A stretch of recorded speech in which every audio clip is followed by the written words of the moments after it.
Welcome to my channel. आज हम class 8 का फर्स्ट चैप्टर पढ़ने वाले हैं मॉडर्न हिस्ट्री में। उसमें किस तरीके से यूरोपीय शक्तियों का भारत में आगमन होता है उसके बारे में बताया गया है। तो प्राचीन काल में भारत का विदेशों से संपर्क रहा है।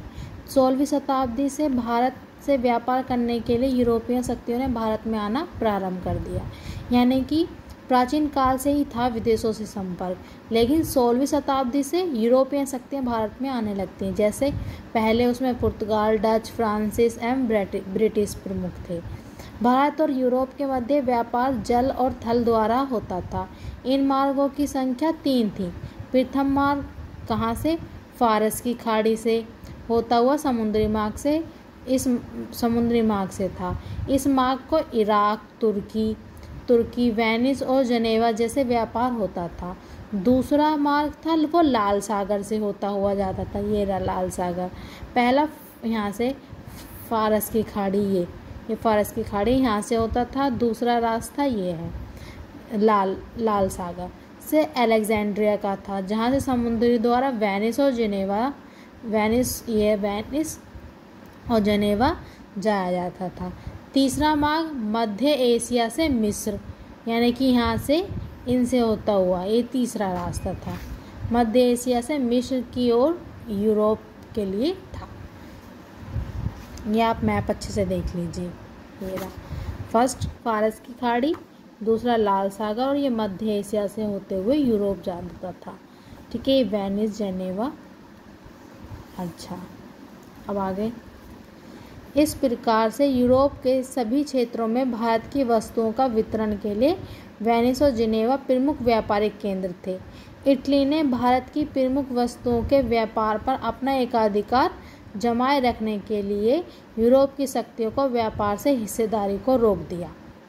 15वीं शताब्दी 1493 ईस्वी में कुस्तुनिया पर तुर्कों ने अपना अधिकार कर लिया। कुस्तुनिया एक देश है, उस पर तुर्कों ने अपना अधिकार कर लिया। अब तुर्कों ने यूरोप और भारत के मध्य पुराने सभी संचार के माध्यमों को बंद कर दिया। उन्होंने क्या कर दिया, जब कुस्तुनिया पर तुर्कों ने आक्रमण कर उस पर अपना अधिकार कर लिया, तो उन्होंने वहाँ पर ये कह दिया कि अब कोई इधर से इधर नहीं, मान लो ये रास्ता है बीच में, ऐसे कोई इस पर अधिकार कर ले तो इधर के लोगों को इधर नहीं वो जाने देते थे, तो बंद कर दिया। कुस्तुनिया नगर व्यापार मार्ग का मुख्य द्वार था, अतः व्यापार के लिए यूरोपियों के व्यापारियों को कुस्तुनिया नगर से उसको पार करना ही पड़ता था।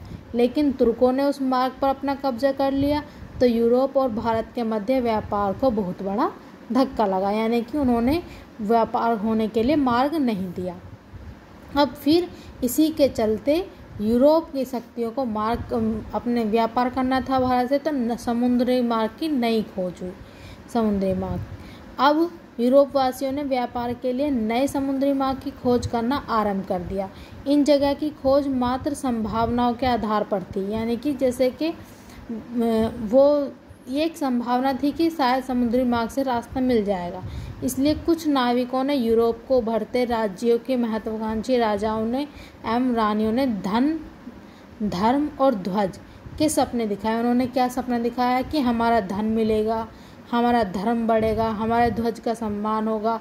एक सिंबल होता है ना, प्रतीक, अपना तिरंगा हम चाहते कि हर जगह लहरे, उसी तरीके से उन्होंने वहाँ के जो नाविक थे, जो नाव से जाते थे, उन्होंने इन चीज़ों का वहाँ के रानी राजाओं को सपने दिखाए, यानी कि लालच दिखाया। धन कैसे?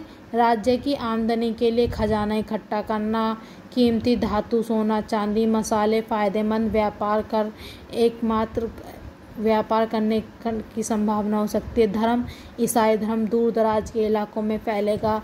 ध्वज, जो राष्ट्र का झंडा दूर दूर तक के उपनिवेश में फहराया जाए, इससे उनका साम्राज्य बढ़ेगा। तो यूरोप के राजाओं ने नाविकों को समुद्री यात्राओं का खर्चे का वहन किया।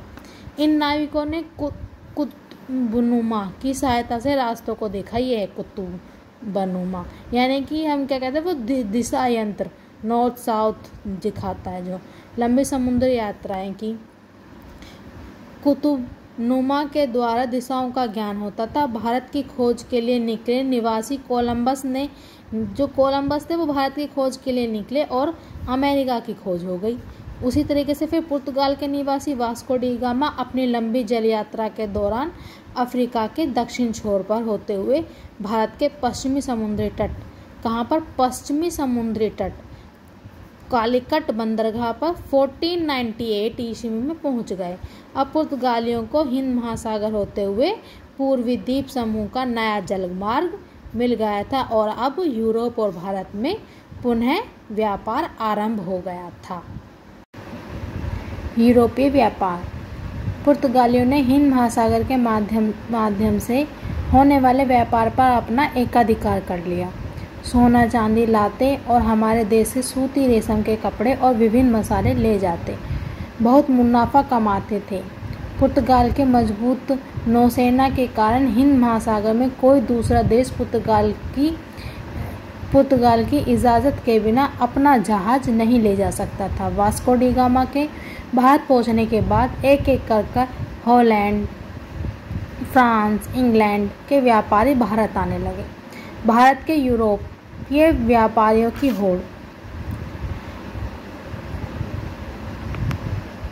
भारत में यूरोपीय व्यापारियों की होड़।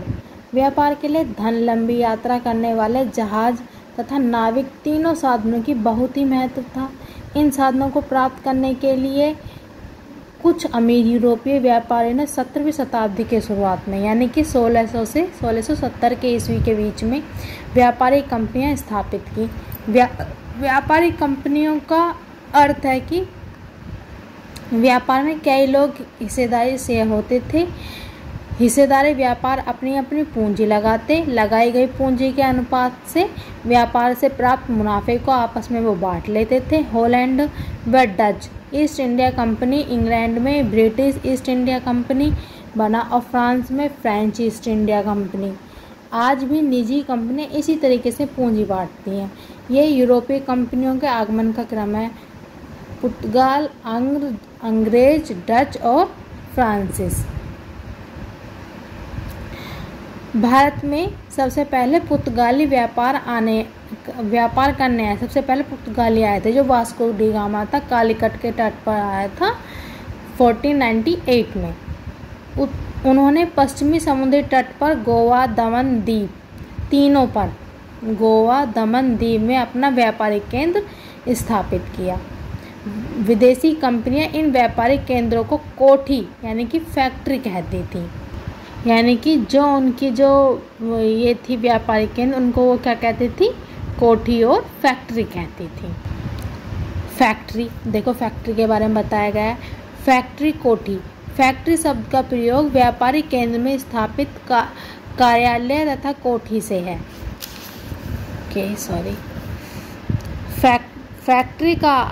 फैक्ट्री शब्द का अर्थ है एजेंट। कंपनी की ओर से कार्य करने वाले व्यापारी एजेंट जिस कोठी में कार्य करते थे, यानी कि जो वहाँ के लोग जिस रूम में बैठ के वो काम करते थे उसको कोठी या फिर फैक्ट्री कहा जाता था। यूरोप की बस्तियों के लिए ये सैनिक रखे जाते थे। कोठियों की रक्षा के लिए वहाँ चारों तरफ किलेबंदी होती थी। इन किलों की सुरक्षा के लिए यूरोपीय व्यापारी क्या रखते थे, शस्त्र यानी कि बंदूक, शस्त्र सैनिक तैनात रहते थे। वास्को डी गामा के भारत पहुंचने के बाद एक एक करके हॉलैंड, इंग्लैंड, फ्रांस के व्यापारी जल के रास्ते से भारत आने लगे। इस समय तक हिंदुस्तान के तो किसी भी शासक ने नौसेना तैयार नहीं की थी। यहाँ तक कि उस समय अकबर का शासन था, सबसे बड़ा साम्राज्य उन्हीं का था, लेकिन उन्होंने भी नौसेना तक के बारे में नहीं सोचा। जो हमारे भारत के लोगों की सबसे कमज़ोर कड़ी और जो हमारे ब्रिटिश यानी कि जो यूरोपीय जो शक्तियाँ थी उनकी सबसे मजबूत कड़ी के रूप में हमारी सबसे बड़ी कमजोरी थी कि हमने नौसेना के बारे में नहीं सोचा। हॉलैंड निवासियों ने जो डच कहलाते थे कालीकट, कोच्चिन, नागापट्टनम और चिनासूर में व्यापारिक केंद्र खोले। कहाँ? कालीकट, कोच्चिन, नागापट्टनम तथा चिनासूर में। फ्रांसीस ने मछलीपट्टनम, पांडिचेरी, चंद्रनगर, माही स्थानों पर अपने व्यापार के मुख्य केंद्र बनाए। अंग्रेजों ने अपने को केवल समुद्री तट तक ही सीमित नहीं रखा, बल्कि सूरत, बॉम्बे, अहमदाबाद जो गुजरात में है, आगरा, भड़ोच, पटना, कासिम बाजार स्थानों पर व्यापारिक केंद्र बनाए। यानी कि वो सारे बड़े शहरों पर उन्होंने अपना कब्जा कर लिया, उन्हें अपना व्यापारिक केंद्र के रूप में बना लिया। भारत में यूरोप के सभी देशों के व्यापारी पुर्तगालियों के हाथ में व्यापार छीनने की होड़ में लगे रहते। यानी कि जो यूरोपीय शक्ति जैसे कि हॉलैंड आई है ना, डच, फ्रांसिस और ये ब्रिटिश जो थी, आपस में एक दूसरे से व्यापार छीनने की होड़ में लगे रहते थे। यानी ऐसा कंपटीशन कह सकते हैं। उनकी कोशिश यह रहती थी कि भारत में कम से कम कीमत देकर सामान खरीद सकें, फिर वे इस सामान को यूरोप में अधिक से अधिक दाम पर बेच सकें, खूब मुनाफा कमाएं। उन्होंने पाया कि सूरत, मछलीपट्टनम जैसे बड़े बंदरगाहों पर जो सामान व्यापारियों द्वारा बिकने लाया जाता है वह महंगा मिलता है। इसलिए उन्होंने क्या करा, गांव-गांव में अपने आदमी, एजेंट भेजे और सीधे कारीगरों से माल खरीदा और माल खरीदने की कोशिश करते और वो सस्ता मिल जाता। जो हमारे भारतीय व्यापारी थे उन्होंने वो खरीद के बंदरगाहों तक लाते थे तो वो महंगा मिलता था। अंग्रेज़ों ने देखा हम क्यों ना जहाँ इंसान बनाता है, कारीगर बनाता, वहीं से खरीदे वो होता है गाँवों से, तो उन्होंने गाँव में अपने एजेंट रखे और सस्ते में माल खरीदा और महंगे में बेचा। समय के साथ पुर्तगाली नौसेना और किलों की ताकत अंग्रेज, डच, फ्रांसीसी से कई मुकाबलों के कारण कमज़ोर पड़ गई। कुछ समय तक किसी एक का भारत के व्यापार पर अधिकार नहीं जम सका। यानी कि जितने यूरोपीय शक्ति थी सब व्यापार कर रही थी। विदेशी कंपनियों ने व्यापार में लाभ कमाने के लिए क्या क्या साम दाम दंड भेद के तरीके अपनाए। पहला देखिए, उन्होंने बादशाहों व राजाओं के पास अपने अपने प्रतिनिधि दूत भेजे, क्या करने, रिक्वेस्ट करने, कैसे, भारत में खुलकर व्यापार करने की इजाज़त मांगी।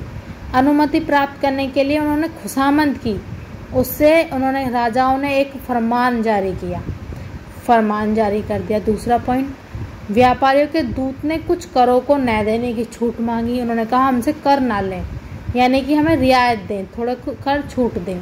इसके बदले उन्होंने बादशाह व राजाओं को नवीन वस्तुएं भेंट दी।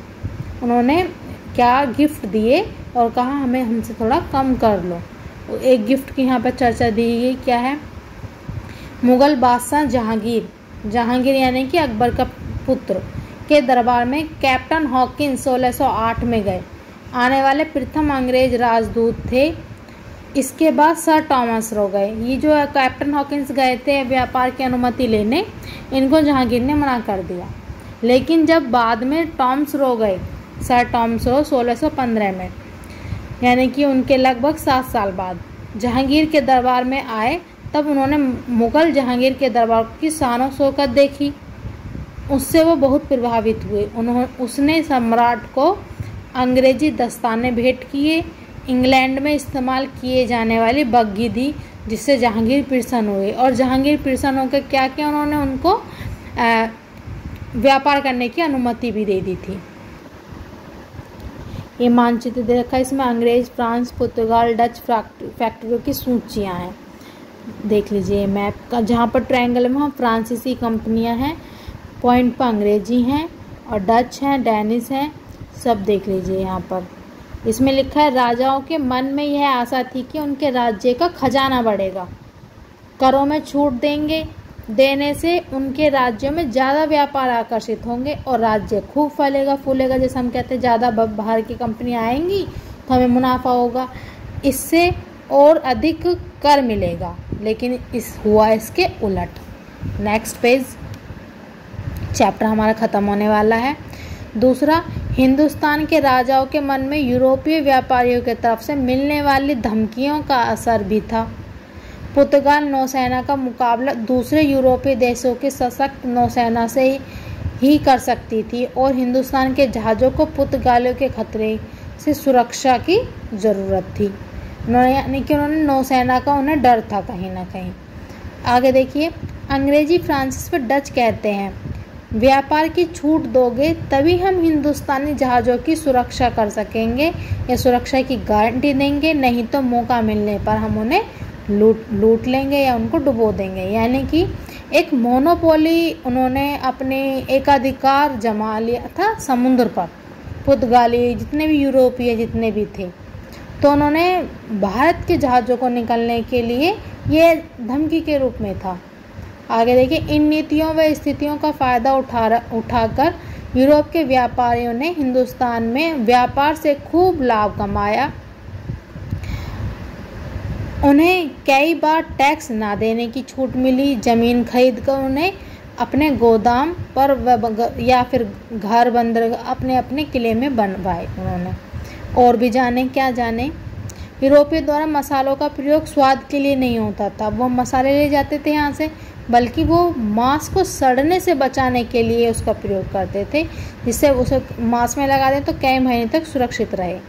पुर्तगाल, इंग्लैंड, फ्रांस, हॉलैंड यानी कि डच आदि यूरोपीय देश का क्षेत्रफल, जनसंख्या व संसाधन भारत के प्रांत उत्तर प्रदेश के क्षेत्रफल से जनसंख्या व संसाधन की तुलना में बहुत कम है। यानी कि वो इतना बड़ा भी नहीं जितना हमारा उत्तर प्रदेश का क्षेत्रफल है। ये देश भारत से हजारों किलोमीटर की दूरी पर, इन सबसे बावजूद, इतने दूर होने के बावजूद ये यूरोपियन देश हमारे देश भारत पर अपना आधिपत्य स्थापित करने में सफल हुए। जिस समय यूरोपीय देशों में तकनीकी विकास जैसी घड़ी, छपाई के लिए प्रेस, बंदूक बनाए जा रहे थे, उस समय हमारे देश शासक इन सबसे अनभिज्ञ, अपरिचित थे। उन्होंने इस बारे में नहीं सोचा था, और जबकि ये डेवलप होते जा रहे थे इन चीज़ों से। धनी व्यापारियों ने पैसा उधार देने के लिए बैंकों की स्थापना की। इसके लिए वे शुल्क लेते थे, जिसे ब्याज कहते हैं। लोग अपना धन बैंकों में सुरक्षित रखते थे। पहला बैंक इटली वासियों का था। 17वीं शताब्दी में लंदन तथा एम्स्टर्डम बैंक व्यवस्था वाले सबसे महत्वपूर्ण बने। आज यूरोप के समस्त देश यानी कि यूरोपियन यूनियन में संगठित हो गए हैं और आर्थिक रूप से एक शक्ति के रूप में उभर कर आ रहे हैं। आज हमारा ये चैप्टर कंप्लीट होता है। कल हम सेकंड चैप्टर की तैयारी करेंगे। Bye bye.